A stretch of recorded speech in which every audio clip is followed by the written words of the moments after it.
Hello and welcome to the Klassiki Podcast. I'm your host, Sam Goff. Klassiki is your window into the world of Eastern European film.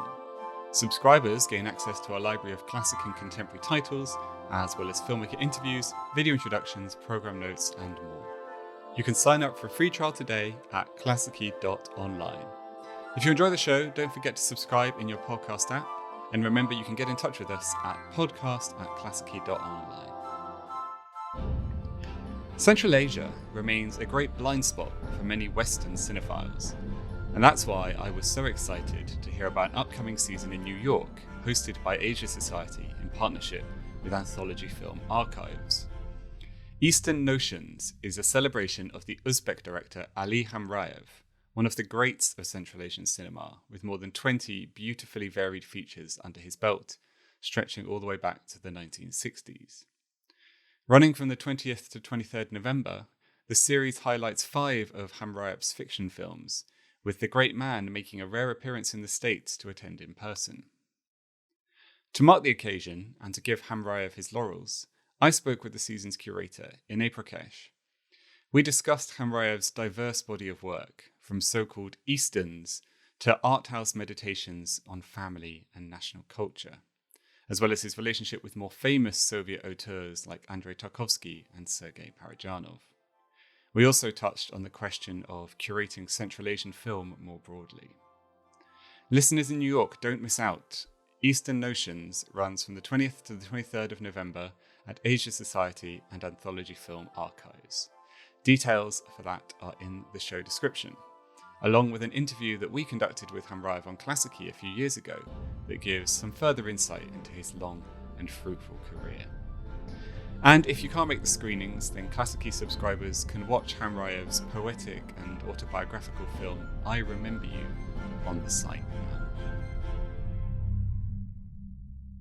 now. Inay, thanks so much for joining us on the podcast. Thanks for having me.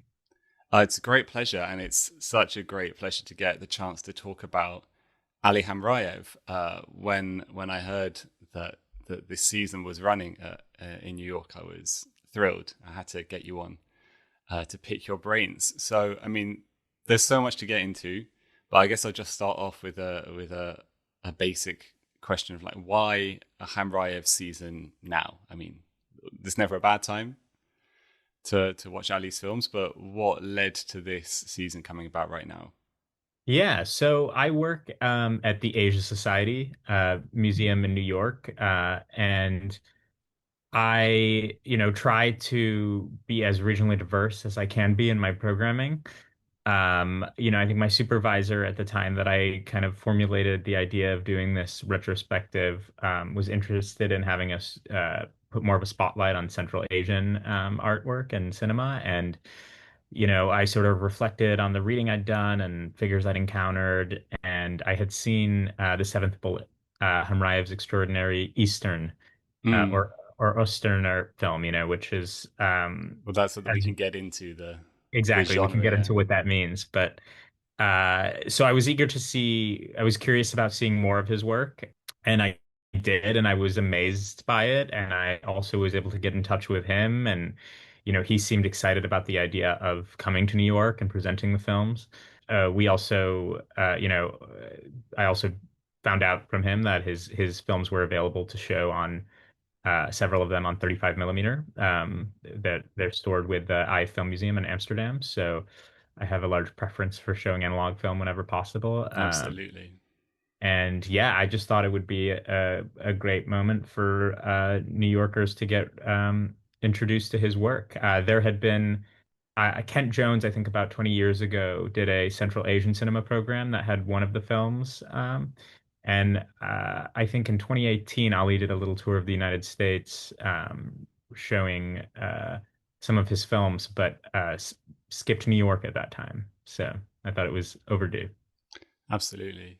Yeah, I'm vaguely remembering that Kent Jones season now. It's a long time ago, particularly for me. But yeah, the Central Asian cinema gets these very occasional wafts of publicity, and we have to try and make the most of them. But this is absolutely a fantastic opportunity to bring it back. And it's so great that Ali's going to be making it to New York. Yeah, I'm so thrilled about that. And it's nice to do I like kind of surveys and showcases, but I think it's nice to do deeper dives when possible too, and not just relegate Central Asian or other regional cinema to its regional identity. So that's another reason for me to want to really focus on one filmmaker, and Ali is a very worthy one. But he's coming, and he's coming with his partner as well, Gulsha Tashbayeva, who's in several of the films. That's fantastic news. And the 35 millimeter. I'm so jealous. I'm this close to getting on a plane. Please do, yeah. So there are 5 films, right, in this season. Correct. And I did want to just ask you a little bit about that particular choice. Obviously, it's always informed by like what's available, if something's available on film versus digital, and so on. But one thing about Khamraev, people who kind of come into him fresh to know, is that like he's a very varied director stylistically or kind of generically. Like he's covered a lot of ground, and he's been working for a very long time. So I think the selection that you've got covers a really excellent wide ground. But I just wanted to know like whether that had informed your choice of films, why these particular 5 films. If you want to run through them, you can, but Yeah, we might take absolutely. too long if we I go can I through them in can do a detail. quick overview. So I should also mention that this is being co-presented with Anthology Film Archives in New York. So we're going to do the first evening at Anthology, and that's going to be the film whose English title is Without Fear. Yes.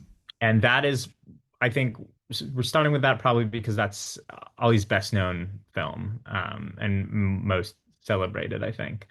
And then the 4 others are White Storks, The Seventh Bullet, Man Follows Birds, and I Remember You. So those 4 transparently are partly chosen because they are available on, prints. And you always want to show the work in the best quality possible. But there were other films available too, and we kind of narrowed in on these. As you say, Ali has covered a lot of ground stylistically, and I wanted to have a kind of good representation of that. So starting off with Without Fear, again, probably the best known as an intro or as a refresher for those who've seen it before. And then White Storks, for me is like kind of in that early, almost neorealist social drama Yeah. mode. And then you have Seventh Bullet, which is, the Eastern, this genre that transposes American Western tropes on to this very specific Soviet and regional geopolitics. And then Man Follows Birds is like a mystical allegory fable. It's a real stylistic shift into something uh, a more Parajanov-esque phase. A filmmaker that Ali was close with and who he just Yeah. made a documentary about actually. And then I Remember You is in a pretty autobiographical mode, again with this Yeah. kind of surrealist and symbolist emphasis. So I think these films together give a great overview of just the incredible range that Ali covered in his career.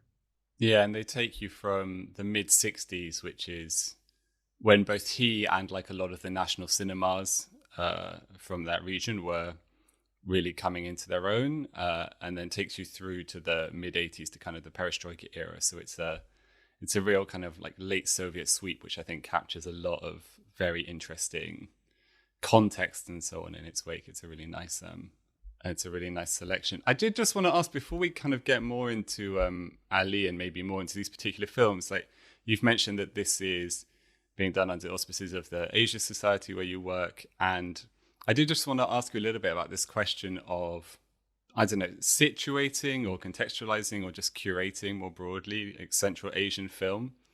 I work for Klassiki. We kind of understand it as part of this post-Soviet or post-communist sphere. So we're kind of bracketing it up like that when we talk about Central Asian film, which means we're bracketing it up with films from, say, Estonia, which is very potentially problematic geographically and geopolitically. I'm just interested as someone who's coming at it from this different kind of geographical approach, curatorial approach, like whether you had any thoughts about ways in which we can kind of understand and situate Central Asian film. I know you just said you didn't want to reduce it to this kind of regional label, but I think it's still worth asking. I agree. No, I think that's totally fair. And when I said that, I didn't mean that I don't think it's useful. I just mean that, you know, there are ways and times to go deeper as well. Oh, absolutely. Yeah. Yeah, think that there's this great history of film that's pretty unseen and underrepresented in terms of like Western cinephilic culture, and this is part of why I think Klassiki is so amazing. You see films on there that are not going to appear on any other streaming service, and there's a lot to discover. But yeah, thinking about Central Asia, there's such a rich history out of places, like Uzbekistan, Kazakhstan, Tajikistan, and Ali is of course of Tajik descent, and so he's shot Yeah. films there and had a close connection.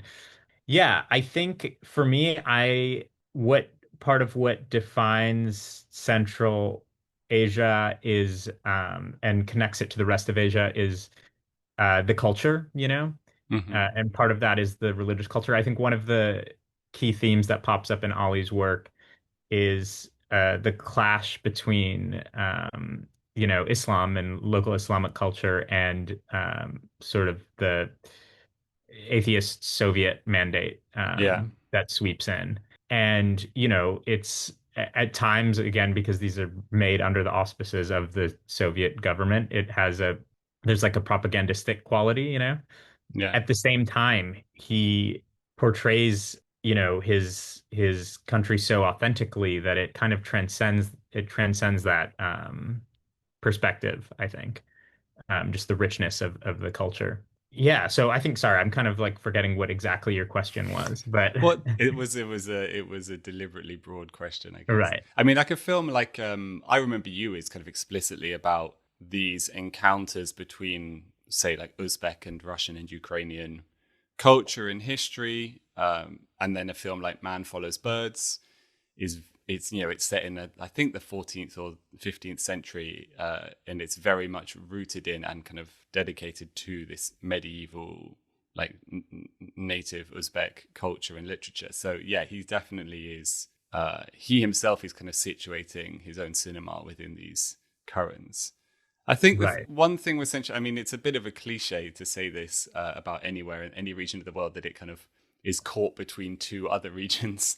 But one thing of just when in terms of contextualizing Central Asian film, I always think is that it's just in cinematic terms, it's caught between these two much more widely known traditions of Russian and Iranian cinema. And Right. Iranian cinema, for instance, very big influence on Tajik cinema, and Uzbek slightly less so. And obviously, the many ways, in good and bad, in which Russia has influenced Central Asia. We don't need to get into those now, but I think that maybe it kind of gets caught between two stools a little bit, regionally speaking. But yeah, it's really great to have the opportunity, like you say, to have a bit of a deep dive into the specifics of a given director and a given country. So one film that you're screening is The Seventh Bullet from 1972, which it's great. I mean, it's great that you're screening that one in particular, but it's a really fine example of this genre that was very particular to kind of Soviet and communist bloc filmmaking of the Eastern or Osten, which is kind of a peculiar thing, which was this kind of transposition of the tropes of the American Western, the periphery, wild landscape, border towns, the establishment of law and order, and so on, fighting off kind of savage native local traditions, etc., and so on. But kind of transposing it to the kind of southern and eastern peripheries of the Soviet bloc. So a lot of them were set in Central Asia.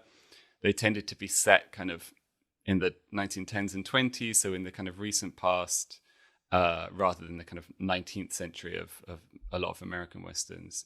And they would be about the kind of the establishment of Soviet power and about the kind of overcoming the the forces of occlusion and superstition and religion and so on. So, the figure of the Native American is replaced by, say, the mullah or some other kind of more traditionalist figure. And obviously it's super problematic, super interesting, just like the American Western. Yeah, tell us a bit more about the Seventh Bullet, or about your response to the Seventh Bullet, and about the Austen in general, the Eastern film, and like why you think that's an interesting Yeah. terrain. So first, I'd like to make a distinction that it took me a little while to figure out. There are these twin genres, the Austen and the Red Western.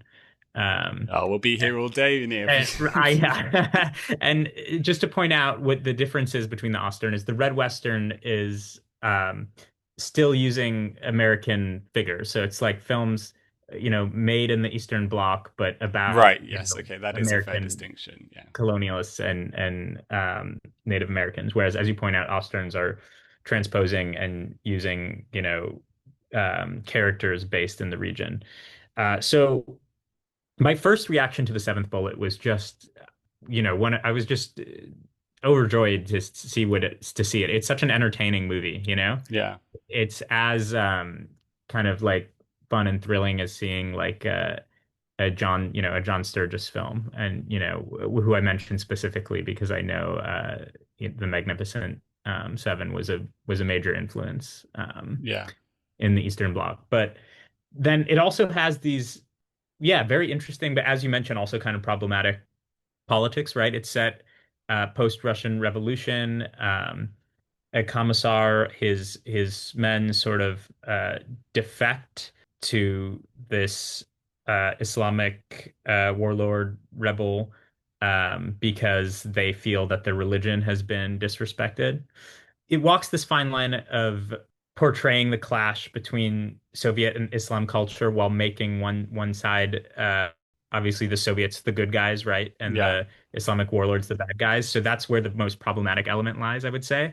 And yet the way Ali handles it somehow seems like the least offensive version of that possible. And it's also, very much a feminist film, which I think is another hallmark of Ali's work, Yeah.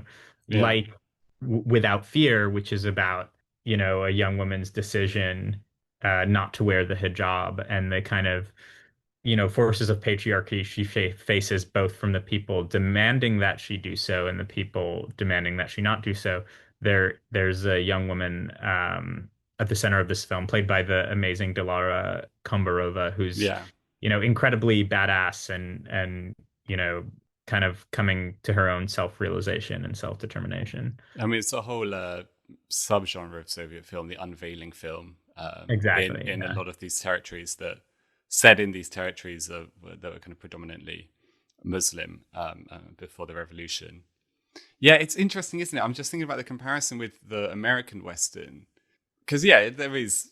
Yeah, we don't need to belabor this point, but there is obviously a problematic aspect to this imposition of kind of Soviet modernity and rationality onto the quote unquote backwards, Islamic benighted people of this nominal desert and so on. So on. The cliches write themselves.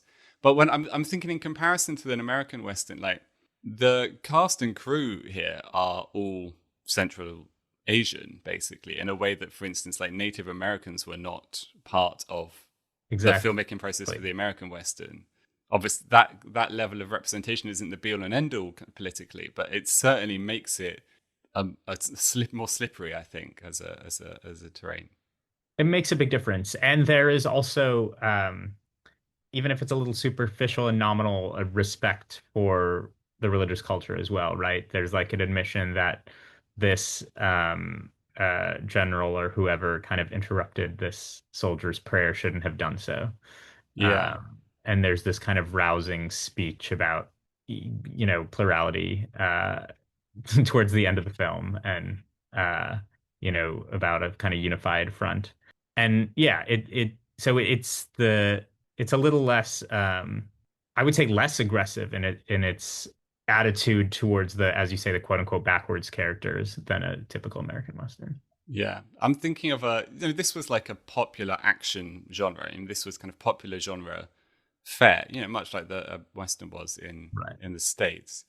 And I'm thinking of other examples made by non-Central Asian directors. There's a famous one from 1970 called "The White Sun of the Desert," made by I believe Belarusian, but certainly not Central Asian director, which has a lot of the same kind of narrative tropes about, rescuing women from a harem and so on, but comes across just way more racist, frankly. Like, I think because it's this outside just kind of manipulation or exploitation of these tropes, whereas like someone like Ali Khamraev, who is obviously so committed to the like the native traditions and cultures, it is much more kind of ambiguous. Yeah, and if you watch, Man Follows Birds, which you were talking about earlier, you're like, oh, here is a filmmaker who has a lot of respect and admiration for his native culture and for, Islamic culture as well. It's essentially about a young boy who's kind of coming of age, is guided by his relationship with the Quran. Yeah, it's about a poet who is kind of prepubescent child at the Right. time of the Yeah. film. But maybe we could talk about that film a bit. Of that, I think that might be one of my favorites of his. Although I rewatched "I Remember You" this morning before recording this, and I don't know, there's some competition. It's hard But to choose. yeah, Yeah. but yeah, "Man Follows Birds" is really it's a really striking film, and it's shot by a Ukrainian cinematographer called Yuri Klimenko, who is a really big figure. He's most famous for being the cinematographer for Alexei German, particularly on "Hard to Be a God." Right. If anyone's seen that film, Yeah, and it's great got one movie. of these wonderful synth-led scores by a composer who Khamraev worked with a number of times, called Rumil Vadanov, which has a kind of Morricone-esque inflection, I think. But yeah, it's just a really striking film, and like you say, it's his most Parajanov-ish film. Right, on the level of both, well, obviously it's a film about a poet, which Yes. much like Color of Pomegranates, but it's also, yeah, it also is steeped in allegory and symbol and is just visually a sight to behold. I think that Parajanov question, I'm just thinking, when I'm thinking about like, how to kind of situate and contextualize Ali Hamrayev for people who might not be familiar with him, and he's often compared to the two big kind of Soviet art house auteurs that most cinephiles are familiar with, who are of course Andrei Tarkovsky and Sergei Parajanov, two people who he was close friends with both of them, who had profound influence on his career. There's this great story about how he made "I Remember You" because he was drinking with Tarkovsky in East Right. Berlin one time, and Tarkovsky made him promise that he would make a film about the story of his father. And Tarkovsky also kind of sent some of his frequent collaborators to work with Hamrayev in the Central Asian studios, like in The Seventh Bullet. I think the script is this. Am I right in this? The script is by Andrei Friedrich. Konchalovsky and Yeah, yeah, Andrei and Konchalovsky and Friedrich Gorenstein. Yeah, right. who had worked with Tarkovsky on Andrei Rublev and Stalker. There's another Hamrayev Austin called The Bodyguard, which stars Alexander Kaidanovsky, who plays the Stalker in Stalker. If you see that film, you will recognize him, although he is blacked up in the Haraim film, slightly unfortunately. So anyway, so these two figures who everyone, well, not everyone, most people listening to this podcast will be familiar with Tarkovsky and Parajanov. And if you say to them, okay, imagine the Uzbek Tarkovsky Parajanov mashup, they might start to get an idea of Hamrayev. I Yeah. mean, in what ways do you think that is useful, and what ways do you think that's kind of a reductive way of kind of introducing him to people? I think it's primarily useful in trying to convince people to take a look at the films, Sure, It's I've sometimes spoken like a true programmer. Yeah. yeah, exactly. So I've fully leaned into it in the series copy.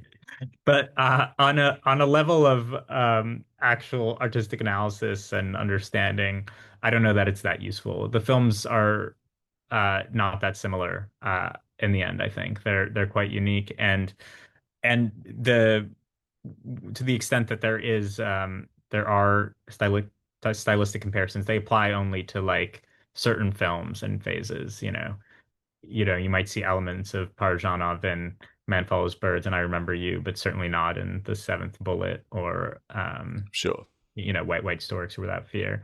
So I think because those are two filmmakers who owned a very specific style, unique to each of them throughout their careers, that was quite consistent.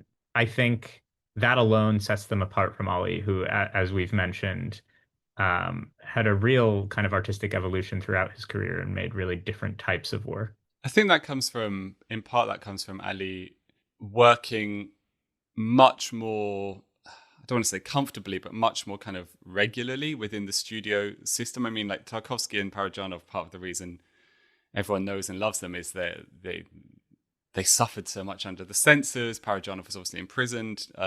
So, it's easy for people to buy into this, the myth of the oppressed artist and so on. And they made very few films comparatively because they had such troubles with the authorities.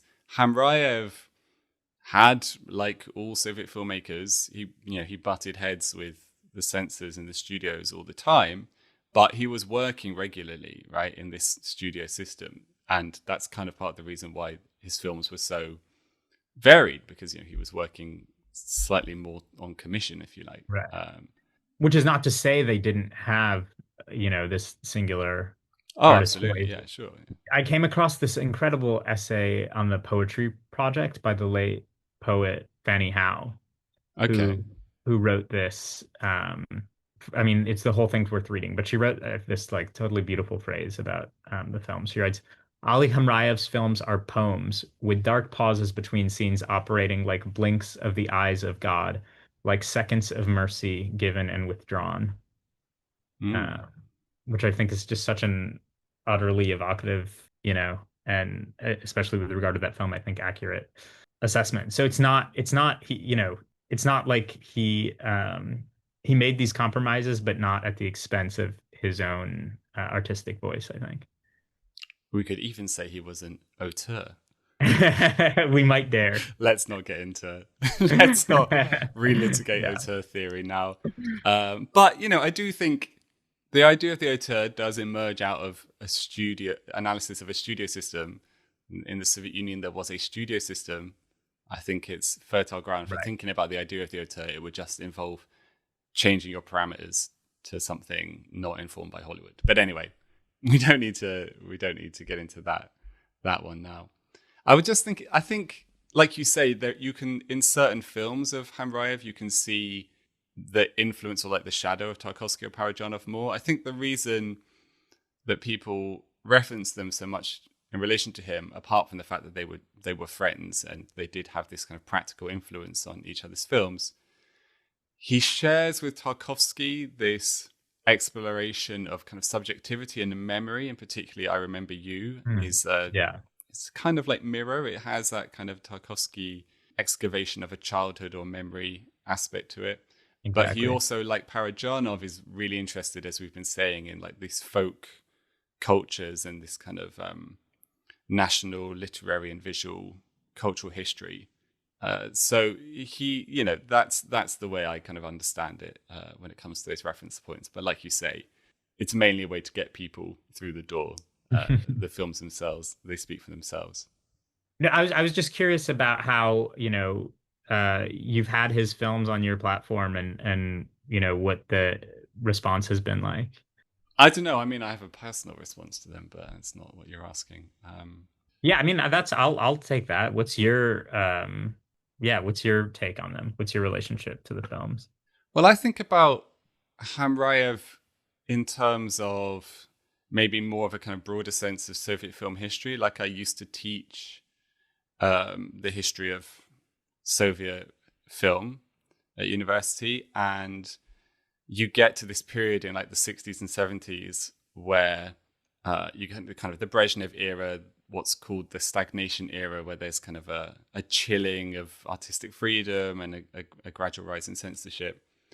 And you get to this question of like mainstream versus subversive culture, and whether film being a kind of product of a studio system which requires such big resources, can ever truly be dissident in a place like the Soviet Union. And I used to use Khamraev as a really useful example of a filmmaker who can't really be called dissident, but who nonetheless can broaden our understanding of like what was possible and what was actually happening in the Soviet studio system. That's how I think of him. And also as a way of just getting us out of Russia or Ukraine or, you know, those Western Soviet republics where everyone tends to dwell mentally. So that's my take on Khamraev. I'm interested, you know, like since when you went about kind of planning and putting together this season, what surprises came up to you? Like, how did your understanding of Khamraev and like how he sits in film culture change as a result of putting this together? I mean, I was frankly shocked at how few people knew his films after seeing kind of how extraordinary they are. You know, not speaking of the general public, but cinephiles, programmers, critics, you know, people I professionally discourse with, for the most part, didn't know who he was. And so I think that's a cinematic injustice. And yeah, I think that's part of the hope is that, you know, people will kind of pay attention and correct that blind spot. And I think that's probably indicative of not just him being overlooked, but really the unfairness that's been done to Central Asian cinema as a whole. Well, Uzbek cinema in particular is really interesting because Uzbek cinema particularly has a much longer history than the other Central Asian republics. It kind of goes back into the silent era in a way that just like isn't really the case in Kazakhstan, Kyrgyzstan. Those other republics, it kind of got institutionalized basically kind of post-war. And, you know, at the same time as like Ali, who was coming out in the 60s, you had people coming out in Kazakhstan and Kyrgyzstan, Tola Mushakeyev, people like that, who were really kind of creating from whole cloth this national cinema. Whereas in Uzbekistan, it stretched back for various reasons into the silent era. So I'm just saying, there's so much to discover. Uzbek cinema is out there. It's a rich well. And yeah, Khamraev is right there, and he is still alive. I mean, it's again, I'm interested, you know, just before we finish, like, what's it been like communicating with him and talking with him and planning this with Ali, given that he is, as you say, still alive? It's been extraordinary. He's such an ebullient and energetic person still, you know, at 88 years old. And, you know, he shares so much about his life so willingly and so openly. He's sent me such wonderful photographs of himself with Antonioni, of himself with Satyajit Ray, you know, he sent me the telling same, he stories. sent me the same ones. Yeah, as he should, you know. Why wouldn't you? If I had a picture of myself with Antonioni, I'd be Exactly, showing you know, everyone. and the stories like being, you know, sent by the Soviet government to India to select 15 films or however many to then take back, you know, to the for circulation in the Soviet Union.